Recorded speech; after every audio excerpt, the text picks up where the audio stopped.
अस्सलामुअलैकुम friends, welcome to dramas master. मेरे पास ड्रामा सीरियल मुझे खुदा पर यकीन है कि आने वाले एक साथ और लास्ट एपिसोड में दिखाया जाता है हम्माद जो कि नाज़रीन को इतना चाहता है, उसके पीछे अपनी इतनी मोहब्बत करने वाली बीवी को धुतकार रहा है, अपने इतने प्यारे बच्चों को धुतकार रहा है। वो नाज़रीन के पीछे अपने बच्चों को मारने तक को तैयार हो जाता है। लेकिन अब ये सब कुछ जब हम्माद की माँ आ गई है तो वो ये सब कुछ नहीं बर्दाश्त करेगी। उसको भी अब महसूस हो रहा है कि पानी सर से गुजरता जा रहा है, जरूर अब कुछ करना ही होगा। उसने पहले ही नाज़रीन और उसकी माँ को कह रखा था कि घर से निकल जाएं, अपना बंदोबस्त कहीं और करें, और अब वो दोबारा से नाज़रीन और उसकी माँ को यही कह रही हैं कि अपना बंदोबस्त कहीं और करें, नहीं तो मुझे कोई इंतहाई कदम उठाना होगा। इससे पहले आप खुद ही यहाँ से निकल जाएं। नाज़रीन को तो अब जान के लाले पड़ गए हैं कि अब हम्माद उससे दूर हो जाएगा। अगर उसने इस घर से कदम भी बाहर निकाला, इस घर से वो गई, तो हम्माद अब समझो कि उसका नहीं है। लेकिन उसकी माँ उसको समझाती है कि नहीं, ऐसा नहीं होगा, हम हम्माद को अब पूरी तरह से अपने काबू में करेंगे। लेकिन शायद उनकी चाल अब हम्माद की माँ कामयाब नहीं होने देगी। हम्माद की माँ नाज़रीन से कहती है कि आप लोग 3 से 4 दिन में इस घर से चले जाएं। तो फिर वो लोग बात नहीं मानते और फिर दिखाया जाता है कि हम्माद नाज़रीन के साथ शाम के वक्त बाहों में बाहें डालकर खड़ा होता है गार्डन में, और उसकी माँ ये सब कुछ देख लेती है। नाज़रीन हम्माद को रिदा के खिलाफ कर रही है, ये सारी बातें भी हम्माद की माँ सुन लेती है। वो नाज़रीन को बाजू से पकड़ती है, नाज़रीन की माँ को जोर जोर से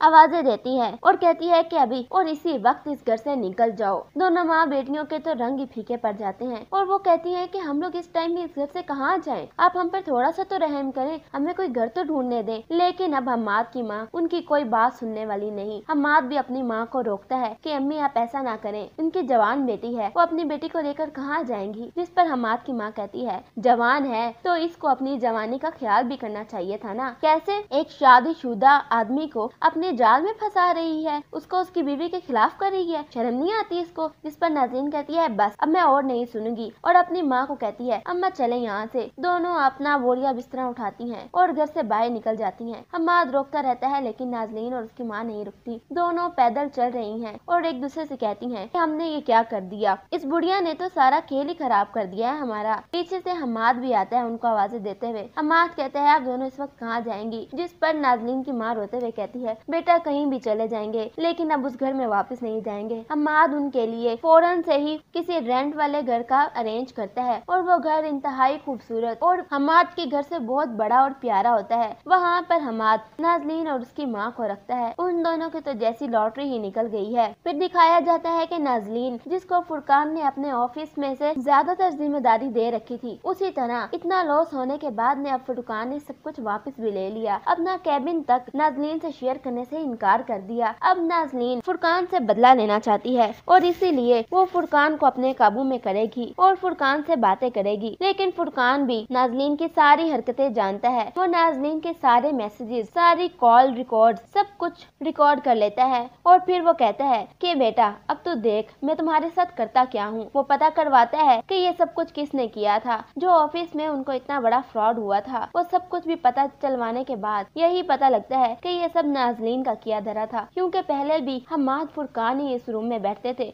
और तब तक कभी कोई इन्फॉर्मेशन लीक नहीं हुई, और अब नाज़रीन के आने के बाद ही ऐसा हुआ। फुरकान को तो पहले भी नाज़रीन पर ही शक था और अब उसका शक यकीन में बदल गया। फुरकान जाता है हम्माद के पास और हम्माद से जाकर कहता है कि तू देख, तू जो नाज़रीन के साथ रंग ललियां मना रहा है ना, ये सब कुछ ठीक नहीं है। फुरकान हम्माद के घर में बैठा हुआ है और रिदा और उसकी माँ भी ये सब बातें सुन रही है। हम्माद उठ खड़ा होता है और फुरकान को थप्पड़ मारने लगता है, जिस पर फुरकान उसका हाथ रोककर कहता है कि ये देख, उसको सारी चैट्स पढ़ा देता है और सब कॉल रिकॉर्डिंग्स भी सुनवा लेता है जो नाज़रीन ने फुरकान को फंसाने के लिए की। उससे प्यार मोहब्बत भरी बातें और उसको वो सब कुछ भी दिखा देता है कि ऑफिस की इंफॉर्मेशन किसने लीक की। हमारा ये सब देख के बहुत शर्मिंदा होता है और वहीं पर बैठ जाता है। रिदा से माफिया मांगता है कि रिदा मुझे माफ कर दो, मुझसे बहुत बड़ी गलती होगी। अपनी माँ से भी माफी मांगता है, वो दोनों उसको माफ कर देती है। इसके बाद फुरकान और हम्माद दोनों मिलकर रिदा पर केस करते हैं और उनको इस बात का पता भी नहीं होता। पुलिस आती है और रिदा को पकड़ के उसके बाद हम्माद और फुरकान दोनों मिलकर नाज़रीन पर केस करते हैं और नाज़रीन को इस बात का नहीं इल्म। पुलिस आती है और नाज़रीन को पकड़ के ले जाती है। इस तरह अब नाज़रीन जेल की सलाखों के पीछे सड़ती है और उसकी माँ सदमे से मर जाती है। व्यूअर्स, आपके ख्याल में क्या नाज़रीन और उसकी माँ का अंजाम यही होना चाहिए था? अपनी कीमती राय का इज़हार कमेंट सेक्शन में जरूर कीजिएगा। Thank you.